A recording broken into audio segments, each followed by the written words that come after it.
खबर शामिल करते हैं कराची से हमारे नुमाइंदा अदनान गौरी की इस रिपोर्ट के मुताबिक नॉर्थ कराची के अताई डॉक्टर मुबीना गफलत से नौजवान की हलाक, चांडियो इत्तेहाद का सख्त एहतजाज और फौरी कार्रवाई का मुतालबा।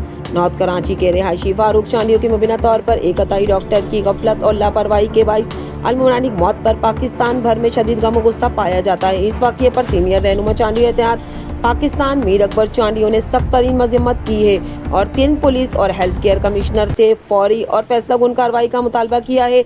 FIR के मुताबिक नौजवान फारूक चांडियो एक निजी क्लिनिक में मुबीना तौर पर अताई डॉक्टर के गलत तशखीस या इलाज मुमकिन तौर पर गलत इंजेक्शन के नतीजे में जहाँ बाक हो गए थे। इस अफसोसनाक वाक़ये ने इलाके में अताई डॉक्टरों के गैर कानूनी और ख़तरनाक तरीकों के जानिब मुंजबिल करवाया गया है। मीर अकबर चांडियो पाकिस्तान के सीनियर रहनुमा मीर अकबर चांडियो ने एक पुरजोर बयान में कहा है कि हम फारूक चांडियो की मौत पर गहरे दुख और अफसोस का इजहार करते हैं। ये महज एक हादसा नहीं बल्कि अताई डॉक्टरों की मुजरिमाना और गफलत और लापरवाही का नतीजा है।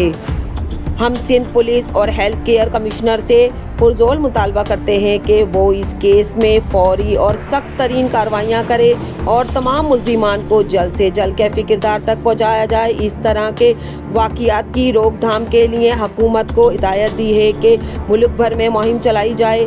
मीर अकबर चांडियो ने यह भी जोर दिया है कि इंसाफ की फौरी फराहमी न सिर्फ फारूक चांडियो के लवाकिन को सुकून देगी बल्कि माशरे में एक सख्त पैगाम भी जाएगा।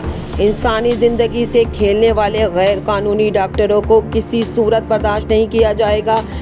चांडियो इत्तेहाद पाकिस्तान ने ऐलान किया है कि वो इंसाफ के असूल तक लवाकिन के साथ खड़े रहेंगे। हुकूमती इदारों से अपील ये कि सिंध के महकमा सेहत और कानून नाफिज करने वाले इदारों के लिए एक अहम टेस्ट केस बन गया है ताकि वो दिखा सकें कि शहरियों की सेहत और हिफाजत को यकीनी बनाने के लिए कितने संजीदा हैं।